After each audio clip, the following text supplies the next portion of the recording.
Biarlah hidup kita dalam segala perkara kita rindu menyenangkan hati Tuhan.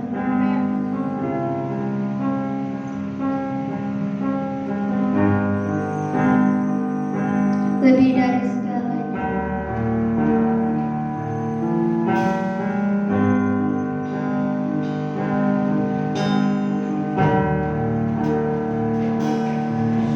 Lebih dari segala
Mari kita berdoa.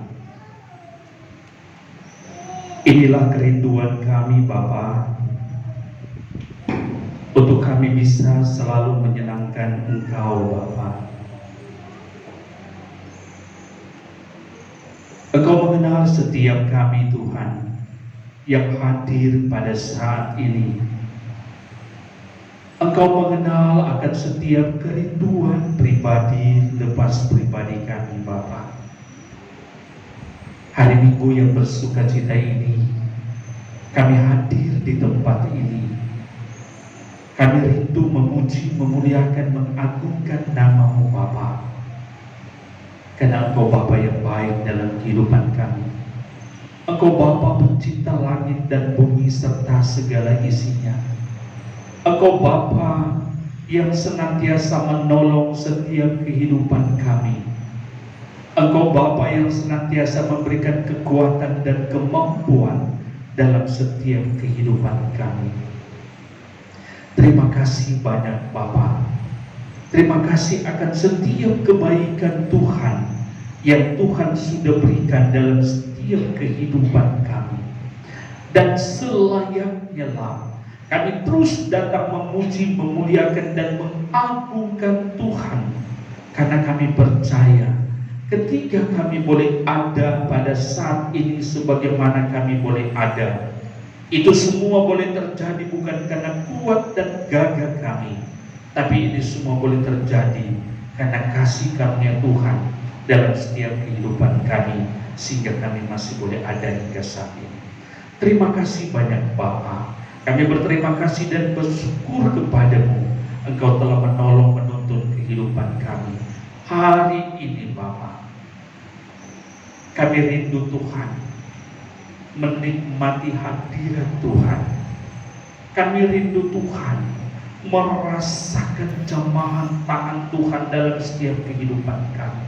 Setiap kami yang letih, lesu dan berbeban berat, kami rindu Tuhan datang kepadamu karena kami percaya kepadamu kami mendapatkan kekuatan kelegaan yang berasal daripadamu Bapa. Terima kasih Tuhan. Bapa, ketika kami datang di tempat ini dengan berbagai macam pergumulan hidup kami Tuhan, ketika kami diperhadapkan dengan berbagai macam kebimbangan hidup, hari ini kami percaya kami ada di tempat yang tepat, yaitu kami bersekutu bersama-sama untuk memuji dan memuliakan akan nama-Mu. Kami Roh Kudus, bekerjalah setiap di tempat ini, urapi setiap kami, sehingga kami boleh memahami makna ketika kami Tuhan izinkan hadir di tempat ini. Dan kami hadir di tempat ini tidak sia-sia adanya, tapi kami boleh memperoleh kekuatan dan kelegaan, pembaruan hidup yang berasal daripada Bapa. Terima kasih banyak Bapa. Urapi kami Tuhan, kuduskan dan layakkan kami. Dalam nama Yesus, kami mau beribadah kepada-Mu Bapa. Haleluya, haleluya, amin.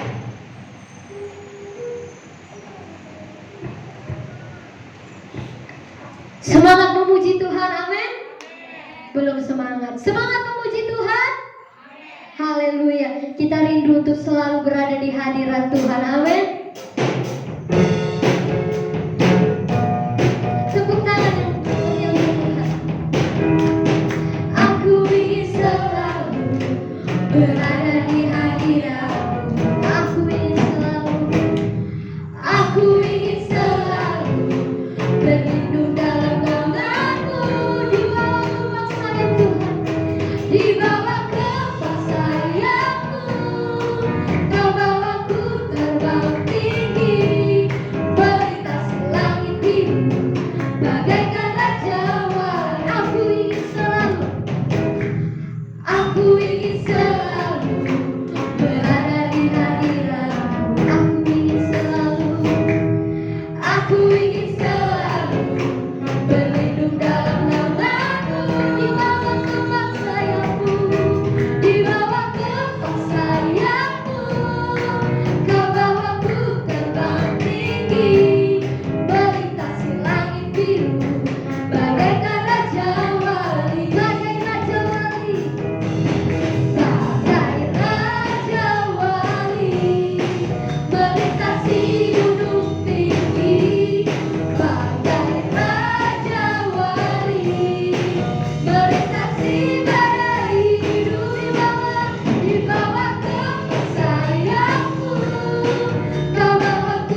Kita mau bermazmur lagi, lebih lagi untuk Tuhan. Kita anggap pujian Tuhanlah kekuatan dan mazmur.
tidak pernah pergi dari kita. Jemaat Tuhan dipersilakan duduk kembali. Kita akan mempersiapkan hati kita untuk mendengarkan firman Tuhan. Biarlah kita menyadari bahwa sabarnya Tuhan menghadapi kita. Sabarnya Tuhan menuntun kita menjadi lebih dewasa dalam Tuhan. Biarlah kita menyadari sabarnya Tuhan menuntun kita. Saat kita jatuh, saat kita lemah, Tuhan selalu menuntun kita. Sabarnya Tuhan.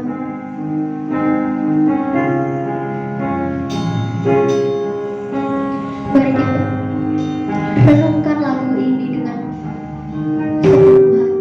Sabarnya Tuhan. Sabarnya Tuhan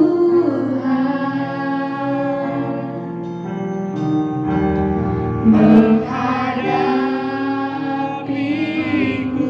Sabarnya Tuhan menghadapiku. Memimpin di jalan-jalannya hingga aku dewasa.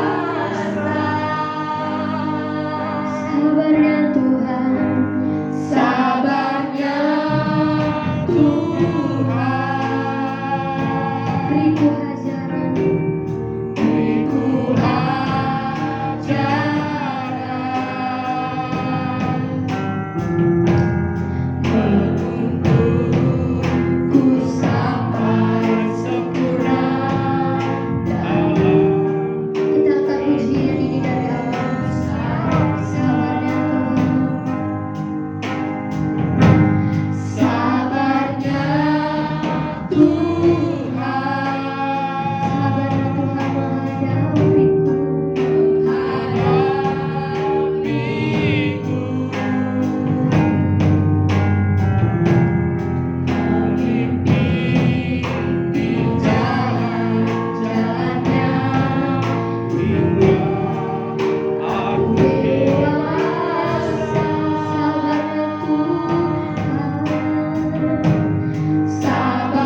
Ku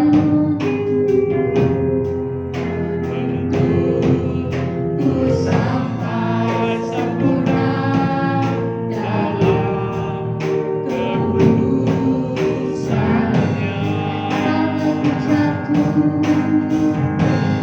Kalaupun jatuh diangkatnya,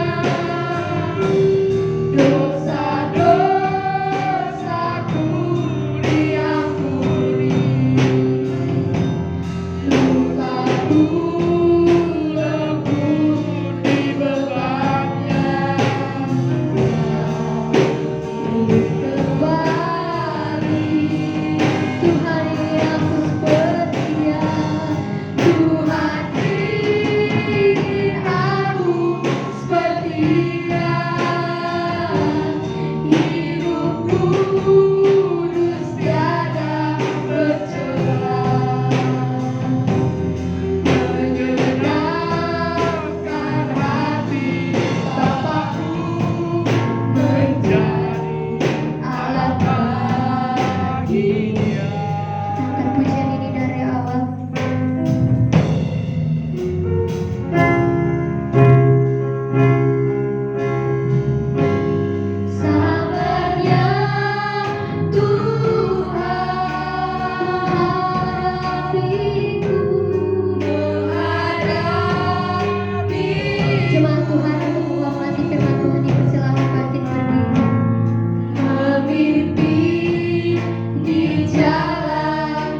pikiran kami terarah kepadamu ya Tuhan.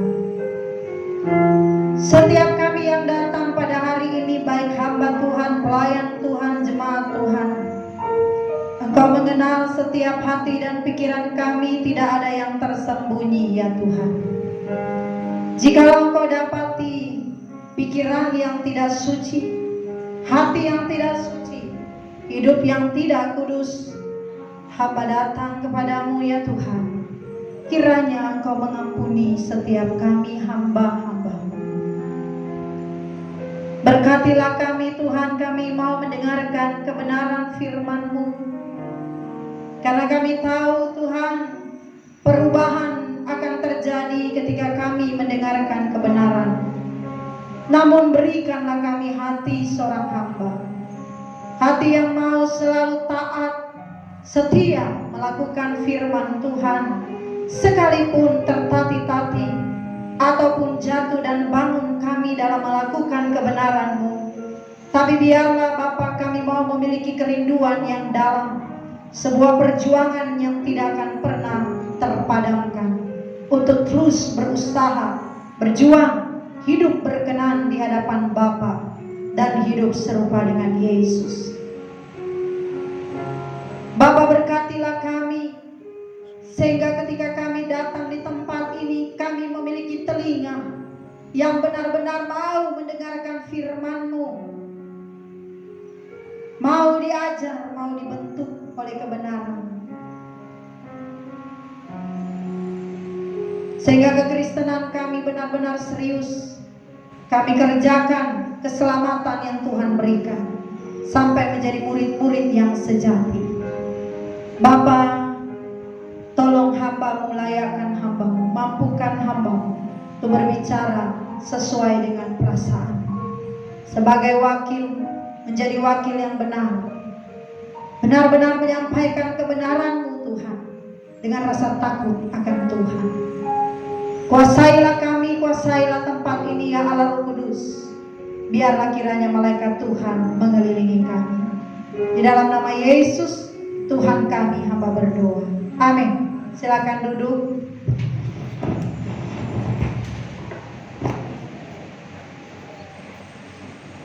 Tuhan, shalom. Kiranya semangat tetap ada bagi kita semua mengerjakan keselamatan. Bapak Ibu dikasih Tuhan, merubah pola pikir itu tidak mudah. Saudara setuju? Merubah pola pikir tidak mudah. Apalagi saudara, pola pikir kita tertanam dari cara berpikir nenek moyang kita, orang tua kita. Ada satu kejadian saudara, ya, yang terjadi dalam keluarga kami. Keluarga kami saudara terlahir, orang tua kami itu sangat susah. Kami anak-anak hidup dari perjuangan orang tua yang hasil kebun kami bisa makan, ya. Bahkan bukan cuma hasil kebun, tinggal di kebun, ya, tinggal di kebun. Orang tua kami susah, keluarga sangat susah. Dan saudara tahu, kalau dalam keadaan susah itu, saudara, otomatis orang tua kami memiliki satu sikap yang sangat sensitif, ya, sangat sensitif. Apalagi melihat kakak beradik memiliki lebih daripada mereka dan perlakuan yang tidak sesuai. Nah ini saudara, kehidupan ini bisa membangun cara berpikir, pola berpikir dari orang tua. Dan perlu diakui saudara, sekalipun dalam keadaan susah, orang tua saya tidak mau direndahkan. Ya, jangan sekali-sekali merendahkan orang tua saya, ya. Artinya begini, sudah susah jangan direndahkan, begitu. Jadi artinya terbangunlah sebuah pola pikir. Biasanya orang berpikir begini, kalau kita susah, biasanya katanya orang susah rendah hati. Salah. Saya lahir dari keluarga yang susah. Karena susah itulah maka terbangunlah rasa ego yang tinggi yang tidak mau direndahkan, ya. Ini saya alami, saudara. Sehingga kenapa saya tahu begitu? Karena suatu kejadian, saudara, ada orang yang memberikan kami namanya susah, saudara ya.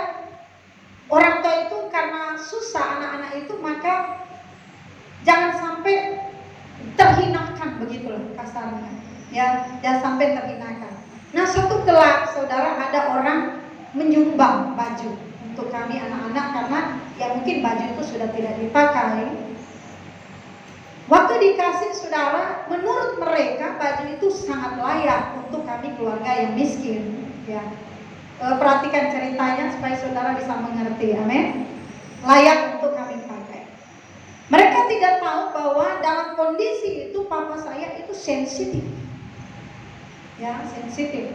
Waktu dia lihat bajunya, baju tidak, menurut dia tidak layak dipakai. Mentang-mentang kami susah, kalian kasih baju yang begini. Nah, terbangun pola pikir karena apa? Kesusahan yang sangat dalam yang dialami orang tua. Akhirnya, saudara, pemberian itu tidak jadi berkat buat papa saya, malah menjadi dendam. Arti sangat dendam. Kesusahan kami bukan berarti harus dikasihani. Itu prinsip pola pikir yang terbangun. Kesusahan kami bukan berarti harus direndahkan dengan pemberian. Padahal orang itu tidak ada tujuan seperti itu. Nah, ini saudara terbangun satu pola pikir dan itu terbawa ke anak-anak sampai ke kami. Sehingga saudara, anak-anak kami 3 kakak beradik terbangun satu temperamen yang tidak bisa dikendalikan karena turun dari pemahaman cara berpikir keluarga. Kenapa saya harus bahas ini? Karena ini menyangkut khotbah saya tentang perubahan pola berpikir.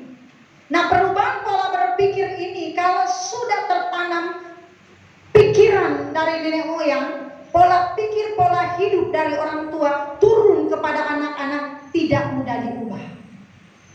Ya, tidak mudah diubah. Dan saudara, saya tidak tahu, saudara, di dalam perjalanan itu hanya saya saja yang berbeda. Karena saya anak sulung. Ya, anak sulung. Saya tidak setuju dengan pola pikir keluarga saya. Saya berbeda dengan adik-adik saya. Adik-adik saya setuju dengan gaya pola pikir orang tua saya. Ya, sudah susah. Kalau boleh janganlah kalian sepelekan, begitu. Jadi artinya orang berpikir orang susah itu bisa rendah hati. Tidak. Sebaliknya justru akan terbangun satu ego yang sangat dalam dan itu tidak mudah. Nah, saya berbeda, saudara. Berbeda dengan gaya hidup itu. Saya menentang. Saya dari waktu itu saya berpikir orang memberi berarti dia punya perhatian, gitu. Bukan berarti merendahkan. Nah, karena mereka melihat kita tinggal di kebun, hidupnya susah, baju ini layaklah buat kami orang kebun, kan begitu. Ya. Nah, mungkin kita tinggal di istana dikasih baju itu. Jadi pemahaman mereka karena yang memberi ini kekayaannya, ekonominya jauh dari kita. Nah, baju ini layak buat orang kebun, kan gitu. Ya, wajarlah saya berpikir. Itu kan cara berpikir mereka terhadap kita. Tapi namanya orang tua saya sudah sangat susah, ya nggak terima itu, gitu, nggak terima. Apalagi perlakuan itu orang yang sangat dekat. Akhirnya berjalannya waktu, saudara, pola pikir itu tertanam bahwa harus keluar dari kesusahan itu dan akan menunjukkan kepada banyak orang bahwa kami bukan orang susah. Itu terbangun. Sampai akhirnya didikan itu ya ada bagusnya, ada tidak baiknya. Ya, saya kenapa mengambil contoh keluarga saya supaya lebih aman, ya, kesaksian hidup ini masalahnya, ya. Jadi terbangun, saudara, terbangun pola pikir itu akhirnya masuk ke anak-anak, ya. Kalau boleh jangan hidup susah, ya. Sampai saya, saudara, ada satu pola pikir yang ditanamkan papa saya, memang positifnya ada di saya, tapi negatifnya juga ada, otomatis beriringan.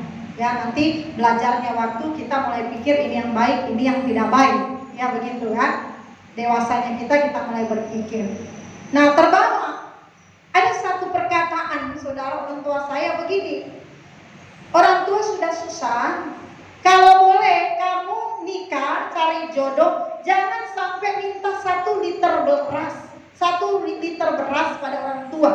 Ya, jadi akhirnya artinya jangan sampai saya lebih susah dari orang tua saya. Nah, itu terbangun saudara, sehingga pola pikir kita, cara berpikir kita yang kita kejar adalah cara hidup duniawi, ya. Pola pikir duniawi. Yang kita kejar adalah pemenuhan kebutuhan jasmani, tidak terarah kepada kerajaan surga, tetapi kepada kebutuhan jasmani, harga diri, gengsi itu terbangun, ya. Jadi walaupun susah, kami anak-anak harus menunjukkan kami tidak susah, karena harus membangun harga diri, nilai diri, ya. Tidak boleh direndahkan orang lain, ya. Coba aja rendahkan. Kami ini saudara termasuk keturunan darah panas, ya. Saya pernah ngomong, mama saya lagi ibadah bersama kita, yaitu kejadian kesaksian hidup saya. Saya berkata benar. Jadi saudara, kami itu marga Keloai itu darah panas. Karena kegengsian atau satu image yang dibangun saudara, akhirnya marga kami itu jadi berubah. Saya sudah nggak tahu sejarahnya. Kalau harusnya itu saya taunya Koloai, jadinya Keloai. Nah, jadi sekarang ada 2 marga, jadi Ko dan Ke, ya. Nah, kami itu termasuk golongan yang darah panas, sangat panas. Kami hampir sama ini, besar. Ya. Jadi Keloai itu katanya lapangan terbangnya di sini luas. Artinya orang-orang yang pemikir dan darah panas. Bapak Ibu dikasih Tuhan, ketika kita dari kecil hidup dari keluarga yang punya pola pikir seperti itu, dan kita lahir, kita dibesarkan, ya, dari apalagi sudah ada pembawaan dari nenek moyang, ya, dari dosa keturunan, kita terus dididik, terbawa, itu terbentuk menjadi satu pribadi yang tidak mudah diubah. Bisa ngerti ya? Tidak mudah diubah. Dan saudara, pribadi ini bisa berubah menjadi beringas. Dalam hidup ini ada 2 pelajaran. Ketika kita melihat kesusahan orang tua atau melihat penderitaan orang tua, akan membuat kita memiliki belas kasihan kepada orang susah. Bisa seperti itu. Tapi ada orang yang bisa membuat atau membangun pola pikirnya, melihat keadaan orang tuanya susah, melihat kehidupannya susah, bisa mengubah dia menjadi beringas. Dulu aku susah, kau pun harus susah. Itu ada 2 pelajaran hidup. Saya pernah alami saudara itu. Waktu saya jadi hamba Tuhan ke Batam, karena saya pernah mengalami kesusahan dari orang tua, dan memulai pelayanan yang susah, saya tidak bisa lihat hamba Tuhan susah. Karena apa? Saya lahir keluarga susah, saya berjalan dalam pelayanan bertahun-tahun dari muda. Saya sudah tinggalkan orang tua dari masih muda. Saya merantau ke kota Manado dari desa, saya ke Jakarta. Saya berdiri sendiri, berjuang sendiri dengan bantuan dan nasihat dari orang tua rohani. Saya sudah pisah dari orang tua masih kecil. Yang masih kecil kira-kira umur 4 tahun saya sudah tinggal dengan tante saya. Dan saya tinggal dengan tante saya, didikannya Belanda. 9 tahun kurang lebih saya harus menderita, ya. Tante saya, saudara, kalau marah 1 kali 1. Kalau dia bilang jam 7 harus hadir jam 7, lewat 5 menit dipukul, ya. Kalau misalnya saya tidak bersih bekerja, saya diseret dari belakang ke depan dengan rambut saya terurai panjang, ditarik, ya. Selama itu saya bertahan. Karena penderitaan itu saya berpikir saya tidak mau hidup susah. Saya harus bertahan, saya harus selesai sekolah, saya harus begini karena sudah terbangun, ya, didikan pola pikir itu. Tapi ada positifnya. Dalam perubahan itu saudara, saya diajar banyak hal. Sehingga karena penderitaan yang saya alami dari orang tua, saya tinggal dengan tante saya sampai saya harus merantau, saya hidup dalam penderitaan. Di situ saya terbangun pola pikir tidak sanggup lihat orang susah. Tidak sanggup. Sebaliknya, ada orang berbicara begini sama saya waktu saya susah di Batam sebagai hamba Tuhan, merintis tidak punya apa-apa, ya. Itu apa yang kuda-kuda untuk bikin bangunan itu kami buat jadi lemari. Paksa kain jadi lemari. Jadi kalau sudah pakai kain kelihatan indah, tapi kalau buka itu kuda-kuda. Kuda-kuda untuk bikin bangunan. Om John tahu itu, ya. Kuda-kuda itu. Jadi ada raknya kita bikin. Waktu saya susah, saya minta pertolongan kepada seorang hamba Tuhan. Tolonglah kami susah. Apa jawabannya? Dulu kami di Batam pun lebih susah dari Anda. Maka kalau kami pernah rasa susah, kamu pun rasakan itu. Dua pribadi terbang. Berarti saya rasa susah, saya tidak tega lihat orang susah. Tapi ada orang karena saking susahnya, you juga harus alami susah itu. Nah, saudara dikasih Tuhan, kita ini mengalami pengampunan yang luar biasa dari Tuhan. Harusnya pengampunan itu membuat kita punya belas kasihan. Karena aku diampuni, maka aku mengampuni. Tapi belum tentu orang seperti itu. Banyak orang diampuni tapi lupa diri. Banyak orang ditolong tapi lupa diri. Sehingga akhirnya mereka tidak menjadi lebih baik, tapi justru menjadi serupa dengan dunia. Nah, ini saudara kesaksian yang saya alami. Karena kehidupan itulah membuat akhirnya saya memiliki hati yang tidak sanggup melihat orang susah. Nah, keadaan saya itu saudara, saya punya adik dua. Kerinduan saya itu menjadi contoh dan menjadi teladan.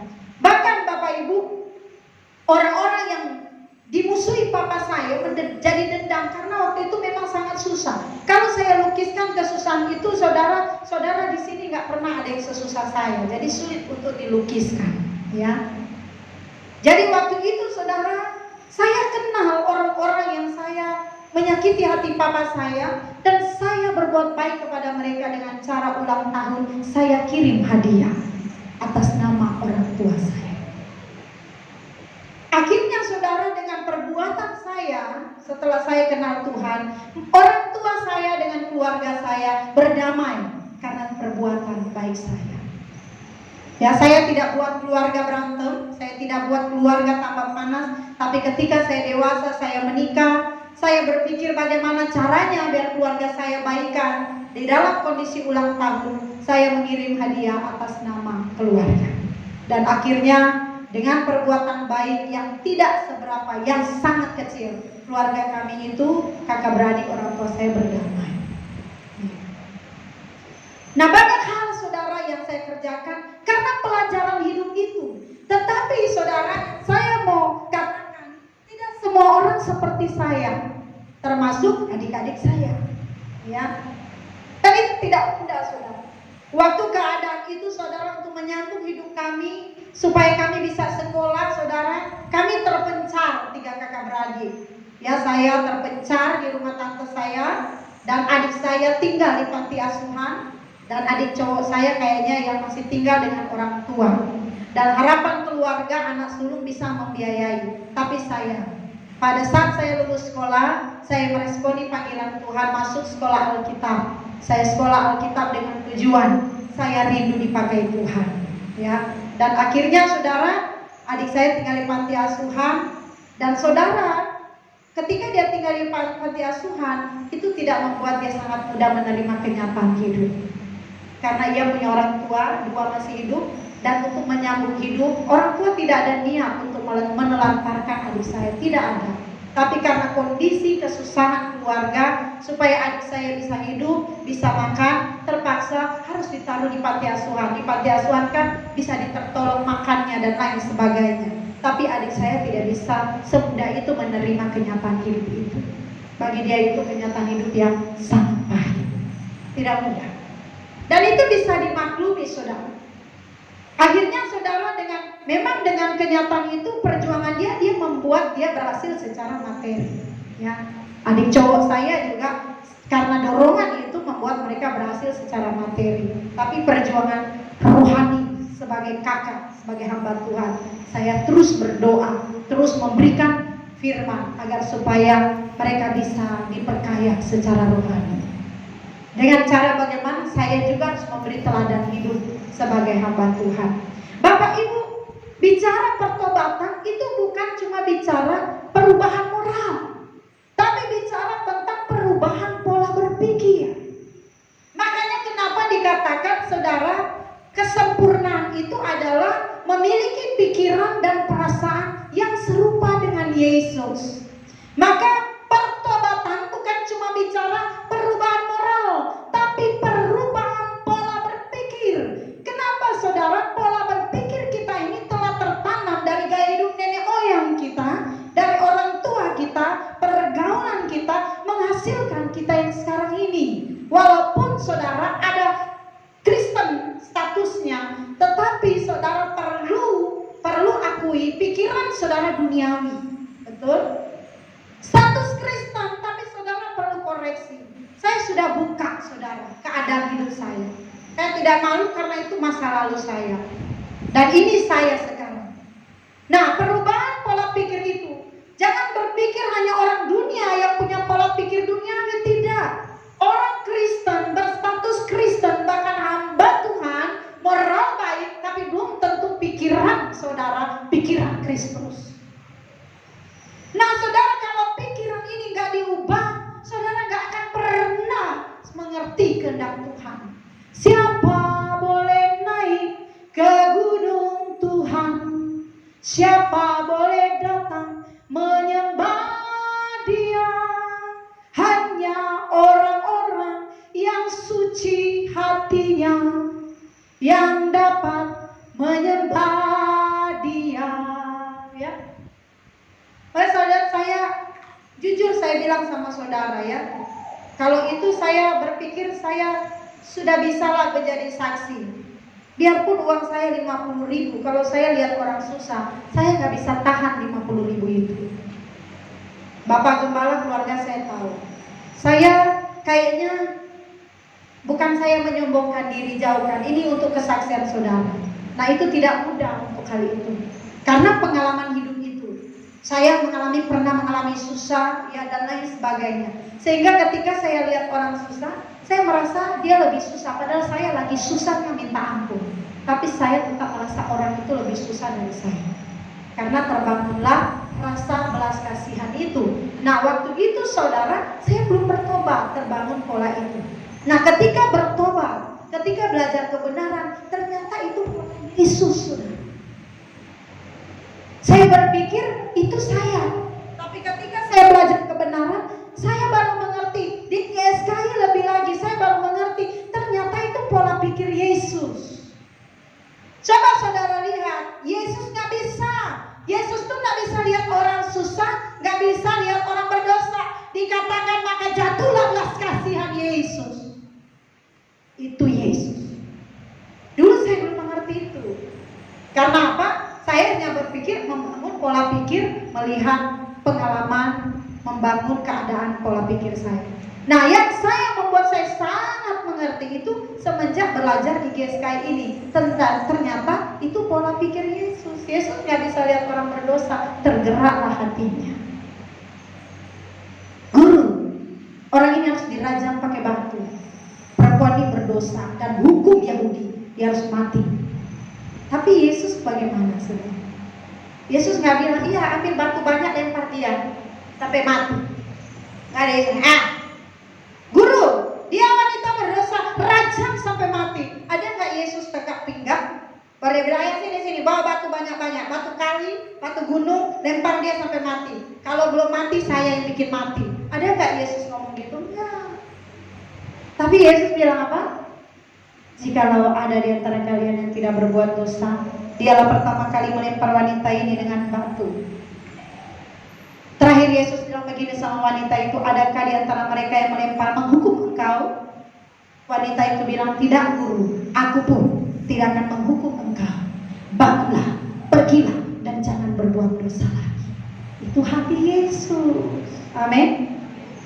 Kita harus begitu, saudara. Ya, ketika Yesus lihat orang gak makan, adakah Yesus suruh pulang marah-marah dan sebagainya?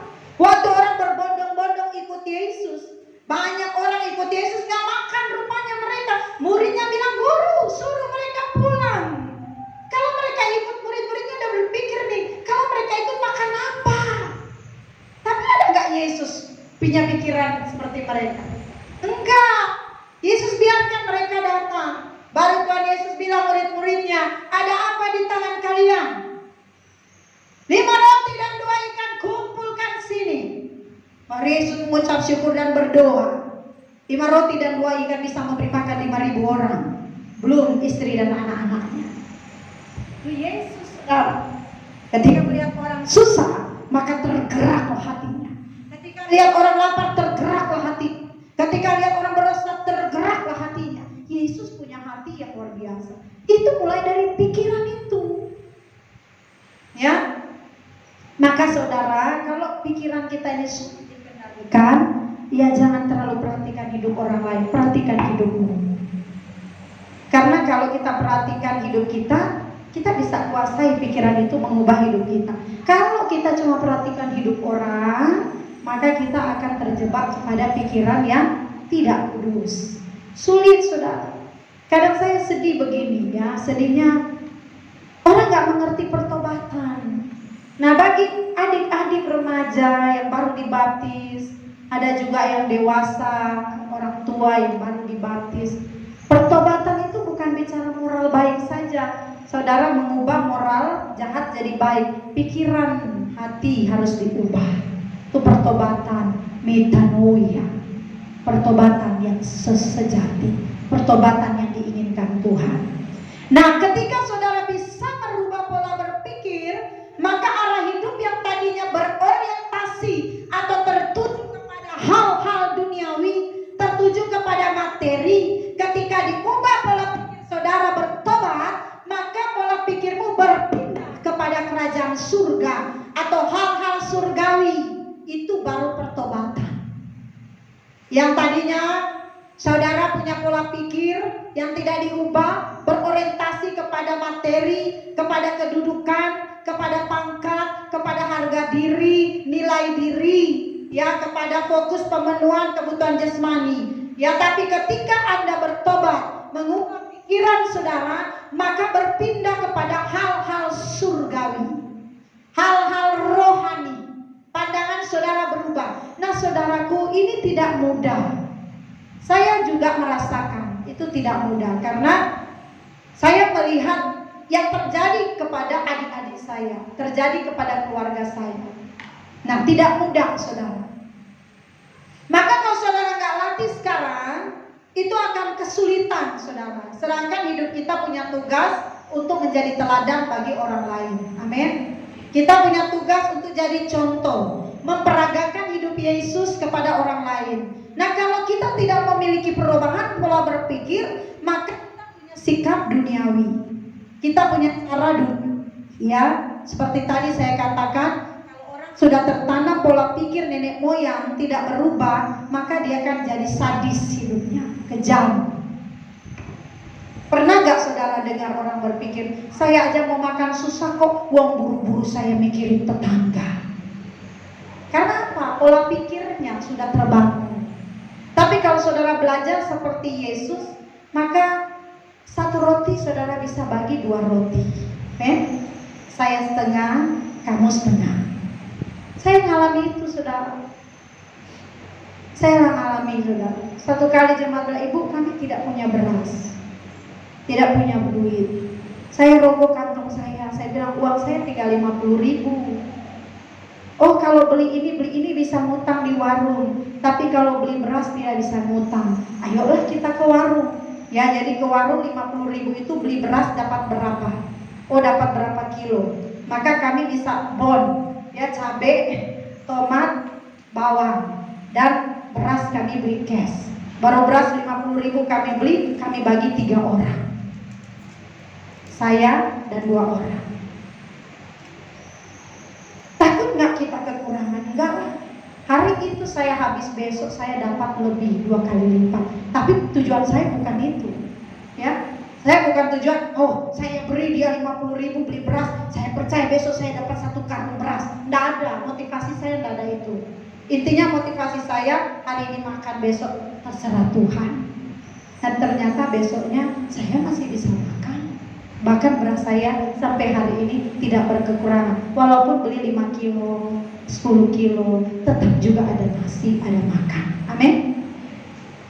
Dan Bapak Ibu, perubahan yang terjadi dalam diri seseorang akan membuka pikiran, membuka kesadaran, sehingga dapat menghayati dari mana ia datang dan kemana ia pergi. Kalau saudara nggak ubah pikiran saudara, tertutup saudara tentang kerajaan surga.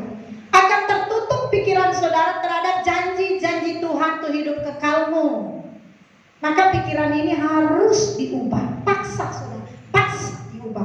Maka kita akan tahu bagaimana cara mengubah pikiran itu. Yohanes 3 ayat 8 sampai 11 itu bicara tentang Nikodemus. Yohanes 3 ayat 8 sampai 11, angin bertiup kemana ia mau dan kau mendengar bunyinya, tetapi engkau tidak tahu dari mana ia datang atau kemana ia pergi. Demikianlah halnya dengan tiap-tiap orang yang lahir dari roh. Nikodemus menjawab, katanya, bagaimanakah mungkin hal itu terjadi? Dia tanya dan jawab Yesus, engkau adalah pengajar Israel dan engkau tidak mengerti hal-hal itu. Yesus bilang sama Nikodemus, Nikodemus seorang pengajar, betul? Pengajar bangsa Israel. Harusnya dia pintar, harusnya dia itu cerdas. Tapi dikatakan saudara, waktu Tuhan Yesus katakan, saudara, Nikodemus menjawab, katanya, bagaimana mungkin hal itu terjadi? Jawab Yesus, engkau adalah pengajar Israel dan engkau tidak mengerti hal-hal itu. Aku berkata kepadamu, ini kata Yesus, sesungguhnya kami berkata-kata tentang apa yang kami ketahui dan kami bersaksi tentang apa yang kami lihat, tetapi kamu tidak menerima kesaksian kami. Kenapa? Tertutup pikirannya Nikodemus. Kalau saudara tidak mengubah cara berpikir, saudara akan pernah mengerti janji-janji Allah untuk hidup kekal. Amin. Saudara mau menerima janji Allah? Mau mengerti janji Allah? Yuk rubah pikiran saudara. Pikiran yang duniawi ubah jadi pikiran rohani saudara. Perubahan pikiran akan menyadarkan bahwa dirinya bukan berasal dari dunia ini. Itu dulu saudara. Itu dulu yang saudara ubah. Bahwa hidupmu bukan dari dunia. Engkau akan pulang ke rumah Bapa. Maka ubah cara berpikirmu. Apa yang kau buat, apa yang kau lakukan, pikirkan perasaan Bapa. Jangan semena-mena. Pikirkan perasaan Tuhan. Tuhan senang tidak? Saudara harus berpikir bahwa aku bukan berasal dari dunia. Ubah pikiran saudara. Hidupku memang di sini, tapi aku bukan orang dunia. Aku bukan berasal dari dunia. Aku berasal dari surga. Maka akan aku pulang ke rumah Bapa. Sehingga apa saudara? Saudara akan mengalami perubahan dalam hidup saudara. Yang saudara lakukan bukan untuk kenyamanan hidup di dunia, bukan untuk mencari harga diri, hormat manusia, tapi engkau mencari hormatnya Tuhan. Kau mencari perkenanan Tuhan karena engkau tahu engkau bukan berasal dari dunia. Halo, amin. Ubah pikiran saudara. Saya bukan berasal dari dunia. Katakan, saya bukan dari dunia. Itu rubah dulu, rubah dulu. Sehingga ketika saudara makan, saudara lakukan untuk kerajaan Tuhan. Ketika saudara minum, saudara lakukan untuk Tuhan. Ketika saudara bekerja, saudara lakukan untuk Tuhan. Ketika saudara mengasihi, lakukan untuk Tuhan. Ketika mengampuni, lakukan untuk Tuhan. Ketika menolong, semua untuk Tuhan. Tidak ada untuk kita. Karena kita bukan berasal dari dunia. Perubahan yang berlangsung terus-menerus atau berkesinambungan bukan sebuah momen atau peristiwa yang terjadi dalam sekejap.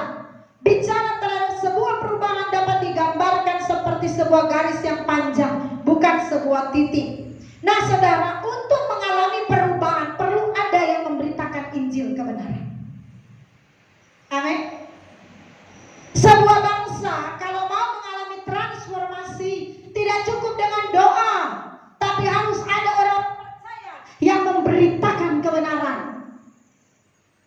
enggak saudara? Memberitakan kebenaran saudara, orang kecil, wong dewe, orang kecil, ya, bukan siapa-siapa, terus saudara sudah bicara buat pemerintah. Memang siapa saudara? Tapi kalau itu kebenaran untuk membuat sebuah perubahan, Anda harus berbicara sekalipun dibenci. Amin. Nah, untuk sebuah perubahan, saudara, saya sebagai gembala rindu melihat jemaat berubah. Terus saya nggak berani berbicara kebenaran, saya nggak berani bicara tentang suara Injil Kristus yang murni. Maka apa jadinya saudara?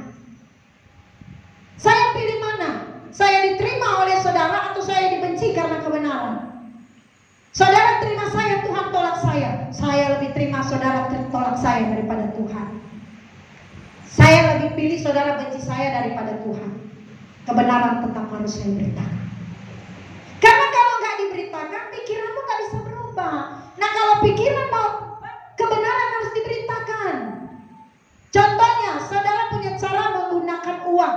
Saudara punya cara mengelola keuangan. Saudara punya cara pandang keuangan. Ketika kita lihat tidak benar, gembala melihat itu tidak benar, tidak sesuai dengan kebenaran, harus diberitakan.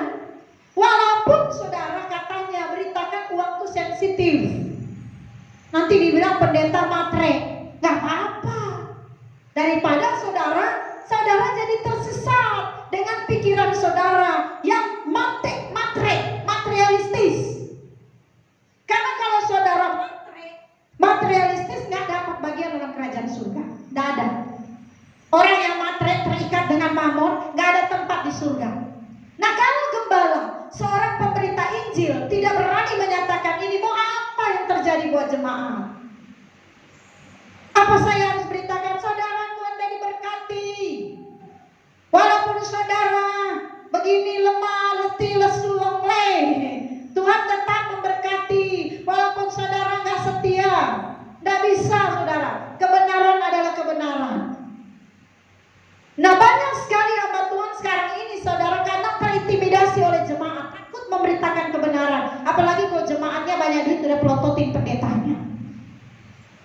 Pendeta mau ngomong uang, waduh, orang kaya itu udah pelototin saya ya. Takut saya.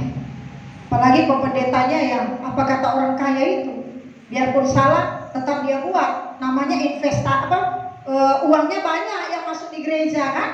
Jadi biar hidupnya nggak benar, kita iya aja, takut dibenci. Saudara, ini akan jadi pengkhianat dalam pekerjaan Tuhan. Jadi pengkhianat di hadapan Tuhan. Jadi sekalipun saudara itu tidak enak, sekalipun itu tidak menyenangkan, saudara harus beritakan kebenaran supaya orang bisa berubah. Kasihan kalau orang tidak berubah. Gimana dia bisa mengubah pikirannya kalau nggak ada yang beritakan kebenaran? Amin. Kasih tahu ini yang benar, ini yang salah, supaya dia bisa, dia akan berubah saudara. Kalau nggak diberitakan kebenaran, dia nggak bisa berubah. Nah, ini butuh orang-orang yang rela dibenci oleh dunia. Jemaat GSKI Anda siap nggak dibenci? Banyak kan orang lebih memilih kompromi, lebih memilih banyak teman. Saya saudara masih muda, nggak banyak teman saya. Orangnya nggak menyenangkan katanya. Jujur saya bilang, teman-teman saya bilang saya tidak menyenangkan, terlalu rohani gitu. Selesai ibadah, mereka pergi makan. Saya mereka bilang orang suci menyendiri. Padahal bukannya begitu. Kita rasanya udah bukan begitu gaya kita gitu. Ya, jadi kita lebih memilih sesuatu yang lebih menguntungkan untuk kerohanian kita. Nah, yang begini saudara, kalau orang yang ingin banyak teman, itu bahaya. Saya selalu kasih tahu anak saya, ya. Saudara tahu, saya kasih cerita. Ini sudah lama berlalu. Ya, minta izin dulu sama Kenneth. Kita kasih contoh Kenneth ya.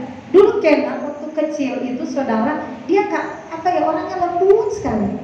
Waktu SD lembut. Kalau orang pukul dia lari, orang marah dia ngumpet. Dia nggak suka balas gitu. Penakut dia.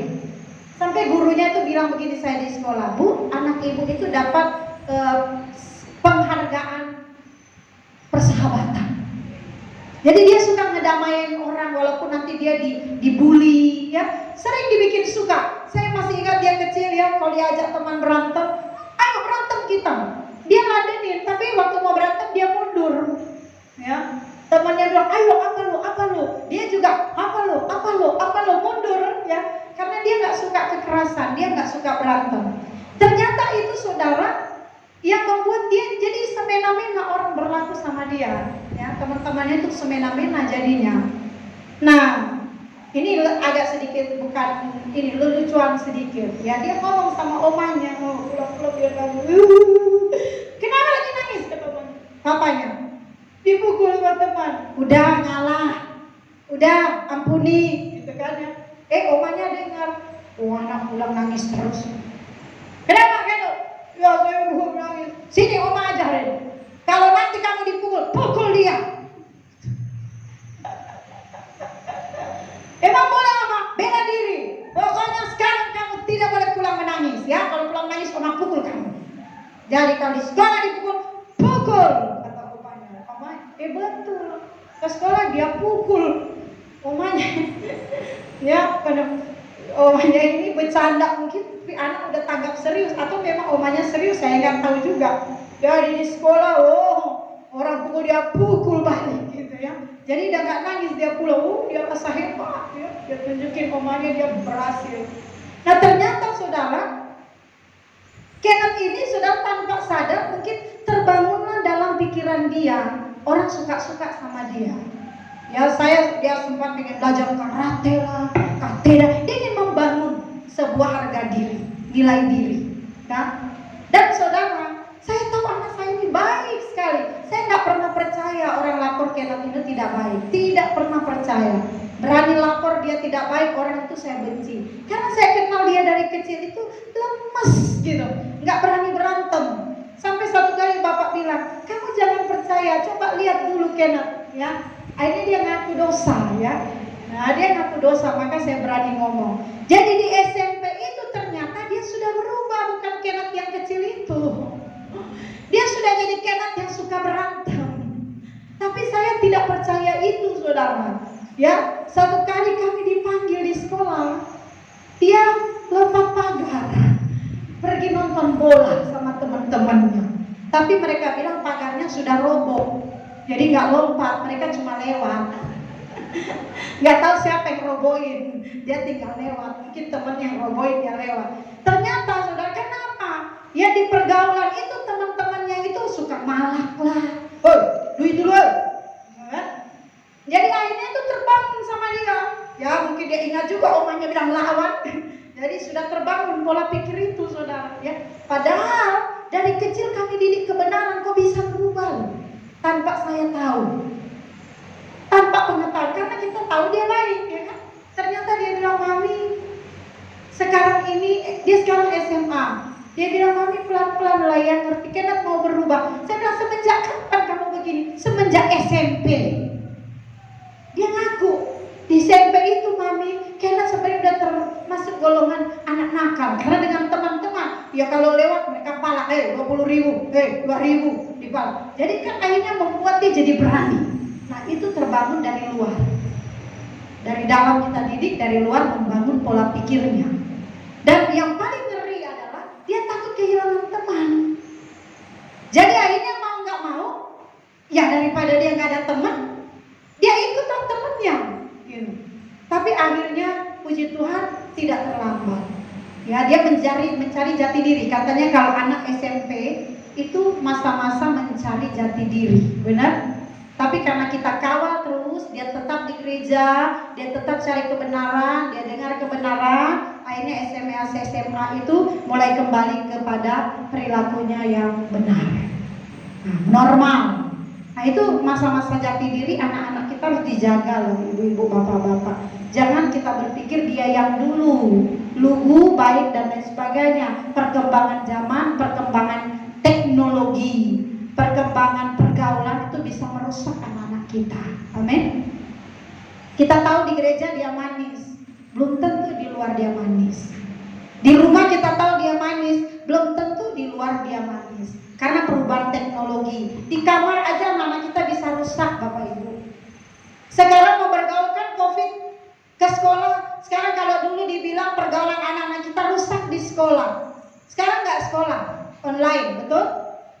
Kita bilang anak kita baik loh Ibu Gembala, ya koordinator PAW anak saya baik, dia di kamar aja. Coba cek dulu, di kamar dia ngapain? Teknologi, genggaman dunia ada di tangannya Bapak Ibu. Kalau kemarin mereka sekolah, mereka cuma menggenggam sedikit saja di sekolah dengan teman-teman pergaulan yang tidak banyak jeleknya.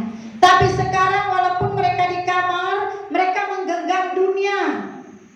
Handphone itu saudara segala pengetahuan Google, semua medsos ada di tangannya. Amerika di ujung dunia manapun, dari Maroke sampai ke ujung manapun ada di tangan anak-anak kita. Film-film rohani, film porno, film apa segala macam, penjahat, pembunuhan, semua di tangan mereka. Cek mereka ngapain. Saya, anak-anak saya kalau saya pegang handphone, mereka ketakutan, ada apa di handphone. Saya pegang, Mami ini lo lucu, mana Mami lihat? Iya Mami, lihat, kenapa ketakutan? Ada apa itu di handphone? Nanti nggak ada lah Mami, cuma kan takutnya Mami salah buka, nanti begini. Dia bilang, hati-hati, Mami pernah muda, kalian belum pernah tua. Ya, kalau orang tua kami bilang itu celana tua nyong, celana tua, maksudnya sudah kami lewati itu. Ya, kalian, Mami pernah muda, kata bapak pernah muda, kalian belum jadi tua. Jadi kami tahu gelagat-gelagat orang yang lagi nggak benar, ya. Ya betul. Kalau mantan penjahat dia tahu penjahat. Orang dia mantan, dia tahu gaya penjahat. Ini penjahat. Saya dulu ya, karena saya penjahat. Jadi pas datang orang saya bilang sama teman saya, ini penjahat ini. Dari mana lu tahu? Orang saya mantan penjahat. Ngarang-ngarang aja. Senyum aja bisa kelihatan. Itu penipu. Gayanya aja bisa kelihatan. Kita lihat aja benar. Benar, penjahat tapi berdasi, berjas. Saya bilang teman saya itu penjahat, nggak percaya dia. Benar, orang ini mantan kok, mantan mau ditipu. Artinya saudara kasih Tuhan, mengubah hidup nggak gampang, amin. Ayo berubah sekarang. Jangan bilang ya anak-anak, ya cek ya. Anak-anak remaja ingat, ya di medsos itu. Kalau kalian tulis-tulis maki kurang ajar, jangan melayani. Ya, blokir aja itu Facebook Ibu Gembala. Dia ngikutin kita nanti kalau ketahuan kita maki-maki dengan teman kita di off-kan, blokir. Ibu Gembala punya akal. Sudah dibilang mantan. Punya akal mau cari tahu Kristen lagi ngapain, Santo ngapain, Kenan ngapain. Wah, kita tahu ya, sudah dibilang mantan. Jadi kita harus dari sekarang berkemas-kemas, ubah pola pikir kita, amin. Nah gampang Bapak Ibu. Saya bilang ke saya sekarang kalian anak, berikut akan jadi orang tua. Kalau kalian jadi anak yang baik, berlaku yang baik, nanti kalau jadi orang tua, anak-anakmu bagaimana jadi baik, ya, amin. Nah saudara, ini perlu kerja keras supaya orang bisa mengubah cara berpikirnya. Butuh saudara. Butuh orang yang memberitakan kebenaran. Nah, bagaimana orang bisa mengubah hidup mereka? Saudara, ubah dulu hidup saudara. Ubah dulu cara berpikir saudara, supaya saudara bisa mengubah orang lain. Hal ini terjadi atas kerja keras orang percaya memberitakan Injil dengan mengajarkan kebenaran yang murni seperti yang diajarkan oleh Tuhan Yesus. Kekristenan mula-mula adalah hasil pelayanan yang tak kenal lelah. Bukan hanya sekedar pergumulan doa, tetapi juga kerja keras. Bukan berarti kita menyepelekan doa. Bukan berarti doa tidak penting. Doa memiliki tempat sendiri. Sementara tanggung jawab orang percaya juga memiliki tempatnya. Keduanya harus berjalan seiring. Saudara boleh berdoa, Tuhan ubah pikiran saya. Tapi saudara juga harus bekerja bertanggung jawab untuk mengubah pikiran saudara. Belajar kebenaran, ya, belajar kebenaran. Gak bisa saudara, Ibu pendeta, pikiran saya porno, Ibu doain saya supaya pikiran saya gak porno. Wong saudara harus tutup itu video porno. Biar pendeta nungging-nungging juga berdoa. Tuhan, aku berdoa supaya dia jangan porno otaknya. Loh, hari-hari saudara buka video porno, capek deh. Iya kan? Wah, itu kurang dahsyat doanya. Oke, puasa. Ayo pengurus, doa puasa. Orang ini pingin supaya pikirannya nggak porno. Puasa pun ratusan kali, kalau saudara nggak mau bertanggung jawab mengubah hidup, tidak akan pernah bisa. Amin. Jadi berdoa penting-penting, karena dengan doa kita mendapat kekuatan. Dengan doa kita mendapat kemampuan dari Roh Kudus. Tapi kerjasama, Tuhan membantu orang yang mau berubah. Tuhan mau bekerja kepada orang yang mau berjuang. Kalau orang masa bodoh, tidak ada itu saudara. Roh Kudus menolong saudara yang mau berjuang. Ya, amin. Jadi kalau saudara mau berjuang, Roh Kudus tolong saudara. Tapi kalau saudara masa bodoh, cuma mau doa, nggak ada pergerakan, nggak ada tindakan untuk maju, Roh Kudus nggak akan pernah membantu orang yang begitu. Bisa mengerti Bapak Ibu? Ya, dimaklumi karena memang Ibu Gembala khotbah sudah begini ya, nggak bisa diubah. Ya, kita harus mengerti saudara, penting berdoa. Doa, Tuhan ajar kami melakukan kehendak-Mu. Tuhan beri kami kekuatan. Tuhan saya mau, Tuhan supaya pikiran saya ini tidak porno. Apa yang harus saya lakukan? Tutup video porno. Kalau lihat wanita pakai seksi, cepat-cepat berpaling. Jangan pas lihat ini. Duh, katanya mau jaga pikiran kudus. Tapi pas lihat perempuan pakai baju udah sampai ya hampir telanjang, bukannya panik begitu, tapi dia begini, darah Yesus kok di situ matanya. Harusnya kan, darah Yesus. Pikiranku dikuduskan. Tapi jangan melirik juga.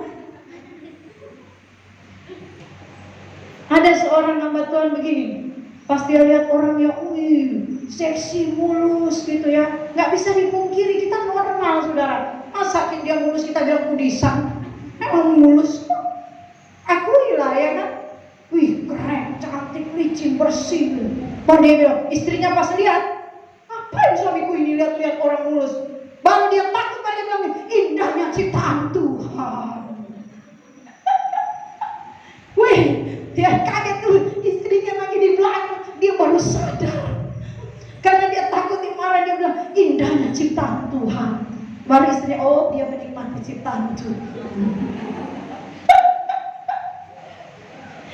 Kalau lihat begitu langsung darah Yesus.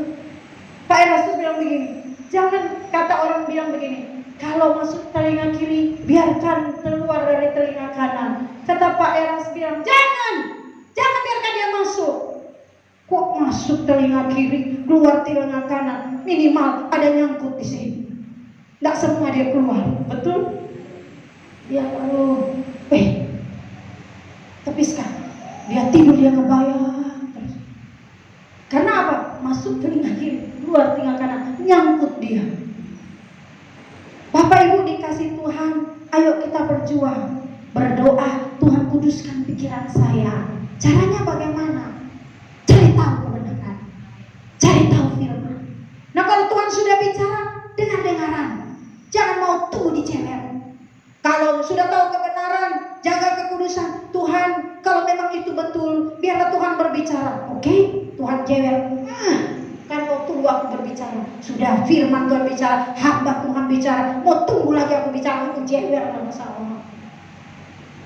Jadi kalau sudah Tuhan bicara, ku jawab ya, iya, amin. Ku jawab ya, ku jawab ya Tuhan, ku jawab ya Tuhan, ku jawab ya.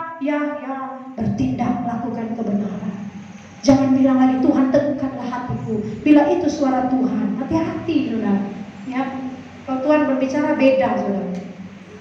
Suatu bangsa tidak akan mengalami transformasi kalau hanya didoakan.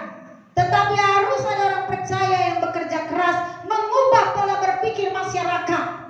Orang kalau sudah terbiasa buang sampah sembarangan, ya dia ingin berubah, dia tidak tahu caranya, harus ada orang kasih tahu. Buang sampah itu dosa, karena kebersihan bagian dari iman.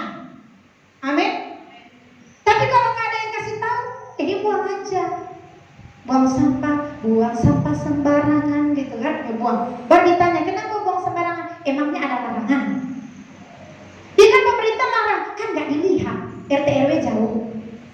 Tapi kan ada Tuhan, emangnya Tuhan larang? Ya iyalah, kebersihan bagian dari iman. Kasih tahu firman. Oh iya. Jadi akhirnya dia ada sampah dia kantongin. Ya, tunggu nanti ada sampah baru buang. Nah, mengubah itu nggak gampang. Saya aja kadang cepus, buang sampah di jalan. Baru terus, hei, buang sampah. Iya. Nah, mengubah itu nggak gampang karena terbangun pola pikir yang sudah dari nenek moyang, orang tua dan sebagainya. Tidak dapat dibantah bahwa pikiran seseorang sangat berperan dalam kehidupan. Pikiranlah menciptakan atau menetapkan standar hidup, dan seseorang akan terus bergerak sepanjang waktu untuk mencapai apa yang juga dicapai oleh manusia di sekitarnya. Tetapi bagi orang percaya, firman Tuhan berkata, janganlah serupa dengan dunia ini. Berubahlah pikiran saudara, berubah seperti Kristus. Saudaraku dikasih Tuhan, makanya firman Tuhan berkata, tinggallah di dalam aku, maka aku tinggal di dalam kamu. Ketika saudara tinggal dalam firman, firman tinggal di dalam kamu, saudara bisa mengalami perubahan di hidup. Amin. Bisa. Kalau saudara tidak bisa mengubah pikiran saudara, berarti saudara miskin, tidak tahu kebenaran. Kalau saudara kebenaran, belajar kebenaran, saya percaya orang-orang ini mudah mengendalikan pikiran, mudah mengubah pikiran, mengendalikan, karena ada firman. Hanya firman. Kalau saudara baca komik, baca novel, nonton film Korea dan lain sebagainya, maka saudara akan seperti Tom Hanks. Tapi kalau saudara belajar firman, saudara akan seperti Yesus. Ketika engkau mau memusuh, kau ingat firman. Ketika engkau punya pikiran yang jahat, engkau punya firman. Ketika engkau balas dendam, engkau punya firman. Ketika engkau tidak mau melakukan kebenaran, engkau ingin membalas yang jahat, engkau punya kebenaran. Firman Tuhan, tinggallah di dalam aku tinggal di dalam kamu. Saudara akan berbuah-buah banyak bagi kerajaan surga. Amin. Orang yang mengubah pikiran akan bisa menangkap janji Allah, akan bisa menangkap kehendak Tuhan. Ini adalah berkat kekekalan. Orang yang menjaga pikiran, percayalah, damai sejahtera. Damai hatinya, damai pikirannya, damai hidupnya. Kenapa orang tidak damai? Tidak bisa mengubah pola pikirannya. Pola pikirnya duniawi, duit terus, ya. Wah, ini terus duit, apa-apa aja semua duit. Akhirnya dia tidur mimpi duit, makan semua duit, gak tenang saudara. Duit gak datang. Sekarang dia udah mau mati mikirin duit. Karena apa? Gak damai saudara. Coba saudara kalau gak percaya, saudara pasti pernah mengalami. Gak tenang hidupnya. Orang gak mengampuni, tenang gak hidupnya. Makan daging pun gak rasa daging, gak tenang, gak damai. Makanya dikata shalom, damai di hati. Kalau orang gereja kita di Manado itu, damai di hati, damai di bumi. Shalom, damai di bumi, damai di hati. Kalau saudara tidak mengubah pikiranmu menjadi pikiran rohani, maka kau tidak akan pernah memiliki damai dan sejahtera. Ayo saudara, pandang Yesus, hidup dalam kekekalan bersama Yesus. Ubah pikiran kita, amin. Tidak segampang ini saudara. Di gereja saudara boleh berkata yes, amin. Tapi percayalah, ada yang tunggu saudara depan pintu. Siapa dia? Nenek sihir. Di sini saudara, yes, amin. Aku percaya dengan Tuhan. Di gereja tunggu dulu kamu ya. Pas di jalan keciprat batu sering, hei, BABI, pikiran melayang.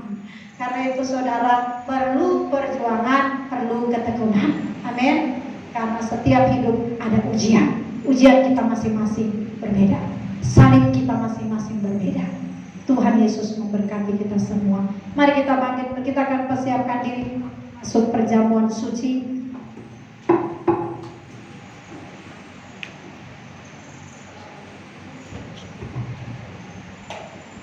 Tidak terasa saudara, bulan Januari telah lewat.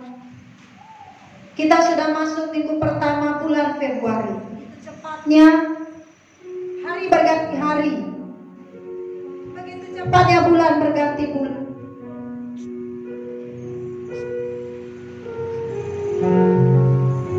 Mari kita berdoa untuk firman Tuhan. Terima kasih banyak Bapa buat kebenaran firman-Mu. Banyak orang Kristen yang memiliki pikiran duniawi, bukan pikiran. Mereka hanya bermoral baik, tapi pikirannya pikiran duniawi, hatinya hati duniawi, hati yang jahat. Tapi ketika kami saat ini jemaat GSKI Yesus Kristus mendengar kebenaran firman Tuhan yang begitu tajam, bahwa perubahan pola berpikir itu penting. Dari pikiran duniawi kami harus ubah menjadi pola berpikir surgawi, mengenakan kodrat ilahi, persiapan kehidupan kekal kami, memiliki pikiran dan perasaan serupa dengan Yesus. Sebelum kami Tuhan menjadi berkat, menolong orang lain untuk berubah, maka biarlah pada hari ini kami yang mendengar kebenaran ini mau berjuang untuk berubah, berjuang mengubah pikiran kami yang sudah tertanam pola berpikir dari nenek moyang orang tua kami. Dan sampai saat ini karena kami masih punya pola pikir yang sama, ampuni kami Tuhan, kami mau berjuang untuk berubah. Karena itu biarlah kebenaran firman-Mu terus mengajari kami Tuhan. Kami mau kebenaran-Mu terus mengajari kami, agar supaya kami bisa tahu bagaimana cara kami untuk hidup benar di hadapan Tuhan. Terima kasih banyak Bapa. Ampuni kalau hamba salah di hadapan. Ampuni kalau hamba kurang menangkap suara. Bapa yang baik, segala hormat kemuliaan bagi-Mu. Diserahkan seluruh jemaat Tuhan dalam tangan. Mereka yang berjuang untuk berubah, mereka yang berjuang untuk hidup benar, kiranya Tuhan menolong mereka. Kiranya Roh Kudus menyertai mereka, pegang tangan mereka. Mereka tidak akan mampu tanpa Engkau Tuhan. Kalau ada yang sakit Tuhan jamah sembuhkanlah mereka. Kalau ada yang lemah Tuhan jamah kuatkanlah mereka. Biarlah mereka Tuhan mau kembali melakukan kebenaran firman. Di dalam nama Tuhan kami Yesus Kristus, kami berdoa dan bersyukur kepadamu.